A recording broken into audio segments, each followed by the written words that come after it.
¿Cuántos estados financieros existen? Si tu respuesta es 2, 4 o 5, estamos conectados. 2 estados financieros básicos, 4 estados financieros requeridos por las normas internacionales y 5 si incluimos las notas a los estados financieros. La reserva de información contable está evolucionando hacia una información pública y transparente. La contabilidad ahora ya no es exclusiva de los contadores, es de inversionistas, empresarios y profesionales de todo tipo. En este video aprenderás de forma clara y sencilla la base de la contabilidad, los estados financieros que existen y cómo los principios tradicionales han evolucionado hacia las normas NIF. Déjame hacerte otra pregunta. ¿Cuántos principios contables conoces? Al ver videos de YouTube, yo mismo he encontrado respuestas como 20, 18, 15, 6. Eso implica que a lo mejor cuesta identificarlos. Quédate para entender la base del lenguaje financiero de toda organización y mis conclusiones al final del video. La contabilidad es la técnica que permite registrar, ordenar y comunicar la información económica y financiera de una empresa. En otras palabras, la contabilidad transforma las operaciones diarias, como ventas, compras, pagos o cobros, en información útil para tomar decisiones. Este sistema establece algo fundamental: toda transacción tiene un doble efecto contable. Por ejemplo, si una empresa compra mercadería en efectivo ocurren dos situaciones. 1. Aumenta la mercadería. 2. Disminuye la caja. Ese equilibrio es la base de toda la contabilidad moderna, ya que se registran las fuentes y el uso de los recursos. Es lo que se conoce como partida doble. La contabilidad funciona mediante un proceso ordenado llamado ciclo contable. Este ciclo tiene 3 etapas. Una captura de datos. Aquí se recopilan todos los hechos económicos como ventas, compras, pagos, sueldos, préstamos. 2. Procesamiento de datos. La información se clasifica y registra en cuentas contables. Y 3. Entrega de información, donde se elaboran informes y estados financieros, es decir, la contabilidad convierte transacciones o hechos económicos en información útil. Debes considerar que solo se registran los llamados hechos económicos o contables, es decir, transacciones que pueden medirse en dinero. Por ejemplo, vender mercadería sí es un hecho económico, contratar un trabajador sin pago aún no es un hecho económico.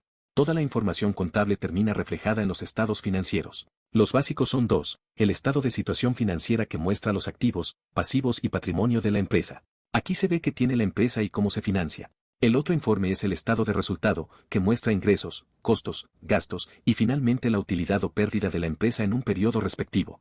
IFRS exige otros 2 informes, los cuales son el estado de flujo de efectivo que muestra entradas y salidas de dinero real, y el estado de cambios en el patrimonio. Estos 4 estados financieros deben ir acompañado de un quinto informe, las notas explicativas. La información contable tiene distintos usuarios. Usuarios internos, como gerentes, directores, jefaturas que usan la información para administrar la empresa. Y los usuarios externos, como inversionistas, bancos, proveedores y organismos fiscalizadores. Es decir, la contabilidad genera para todos ellos confianza para tomar decisiones económicas. Veamos ahora los 2 pilares sobre los cuales se confeccionan los estados financieros, la normativa y los principios contables. Para confeccionar los estados financieros se requiere de una metodología, normas y principios. Veámoslo cronológicamente. Antes del año 2000, el mundo contable operaba principalmente bajo una mezcla de normas internacionales iniciales y, sobre todo, normas nacionales que variaban significativamente entre países. La mayoría de los países utilizaban sus propios PCGA, principios contables generalmente aceptados, GAAP en inglés, que eran reglas locales dictadas por sus respectivos colegios de contadores o reguladores estatales. Las normas de Estados Unidos, por ejemplo, eran las US-GAAP, emitidas por el FASB, eran, y siguen siendo, un referente influyente fuera del sistema internacional. Los países como México, España, Colombia y Chile, tenían sus propias variantes de los PCGA, enfocadas frecuentemente en cumplir con requisitos fiscales o legales internos más que en la comparabilidad internacional. La Unión Europea se guiaba por la cuarta y séptima directiva, que buscaban una armonización mínima entre los Estados miembros. En el año 2000, el organismo encargado de la estandarización global de la normativa contable era el Comité Internacional de Normativa Contable. Este organismo al año 2000 había terminado de crear las NIC, Normas Internacionales de Contabilidad. Hasta ese año su aplicación siempre fue voluntaria, sin embargo la Organización Internacional de Comisiones de Valores IOSCO recomendó el uso de las NIC para listados transfronterizos, lo que impulsó su relevancia global justo antes de la transición al modelo actual. Las NIC solo se emitieron hasta el año 2001 y eran más prescriptivas y basadas en reglas, aunque muchas de ellas siguen vigentes y como base de las nuevas normas. Desde el 2001 se empezó a emitir las IFRS o NIF, Normas Internacionales de Información Financiera, que son la evolución moderna de las NIC, basándose en principios para reflejar la realidad económica actual, siendo más amplias y dinámicas que las NIC. Desde el año 2013 en Chile, las empresas reguladas por la CMF Comisión del Mercado Financiero, comenzaron a aplicar las NIF y NIC. Esto permitió mayor transparencia, comparabilidad internacional y mejor calidad de la información. También en el mismo año 2013, los PCGA emitidos por el Colegio de Contadores de Chile fueron derogados. Esto generó para las pequeñas empresas la necesidad de incorporarse gradualmente a las IFRS para pymes, emitidas para simplificar los requerimientos de las IFRS completas. Existen dos principios importantes como hipótesis fundamental de la contabilidad. El principio de devengado, que nos señala que debemos registrar recursos y obligaciones aunque no se hayan cobrado o pagado aún. El marco conceptual y la NIC 1 nos señalan que la base contable de acumulación es el devengo. El otro principio es la empresa en marcha, en donde se presume que la empresa opera por un largo periodo, de manera continua y sin interrupciones. Como segundo punto, encontramos que en las cualidades de la información contable descansan 6 de los principios básicos contables. Para que la información financiera sea útil, bajo el marco conceptual IFRS, debe cumplir ciertas características como la relevancia, que señala que toda información es significativa cuando influyen en las decisiones en materialidad e importancia relativa. Y la representación fiel, que señala que la información debe ser completa, neutral y libre de error. Adicionalmente, la información debe cumplir con otras características de mejora. Debe ser verificable, para asegurar que refleja hechos reales, comparable, para permitir comparar periodos o empresas, oportuna, para asegurar la llegada y el uso a tiempo de la información, y comprensible, en donde la clasificación y presentación de la información deben ser las adecuadas.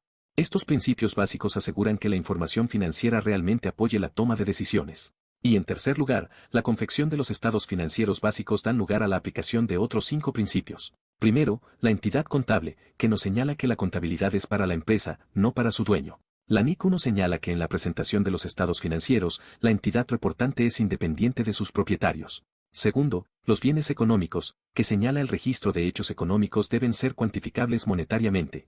El marco conceptual nos señala que el reconocimiento de activos y pasivos es cuando generan beneficios económicos futuros medibles. Tercero, moneda. La contabilidad se mide en términos monetarios en una moneda funcional. En Chile, por ejemplo, se utiliza el peso. La NIC 21 nos habla de la definición de una moneda funcional y de su presentación. Cuarto, dualidad económica, lo que se conoce como partida doble explicado al comienzo de este video. El marco conceptual señala que la ecuación contable fundamental es activo igual pasivo más patrimonio. Finalmente, el periodo de tiempo, los estados financieros cubren periodos determinados. La NIC 1 párrafo 36 y 37 nos señala que el periodo sobre el que se informa debe ser mínimo de un año. Bueno, hemos detallado 13 principios básicos, pero ustedes se preguntarán qué pasa con algunos principios que no aparecen en esta lista.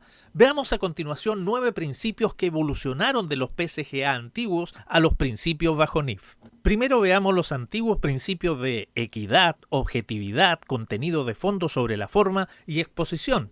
Ellos han evolucionado hacia el principio de la representación fiel para generar información neutral, fiel y libre de sesgos. El principio de significancia relativa evolucionó al principio de relevancia, en donde se incorporan los conceptos de materialidad y la importancia relativa, el primero como la magnitud cuantificable y el segundo como el peso o relevancia cualitativa de la cuenta o evento. La uniformidad, por su parte, nos señalaba que los procedimientos de un ejercicio deben ser iguales a los del año anterior. Este principio evolucionó al principio de información comparable.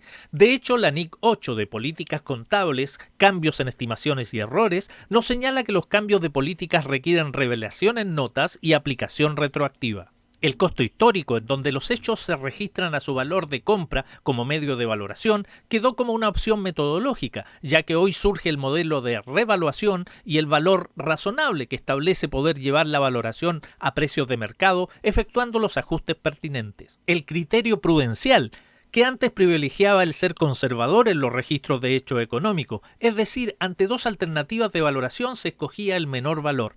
Esto se contrapone al valor razonable que busca reflejar el valor intrínseco de mercado basándose en la transparencia.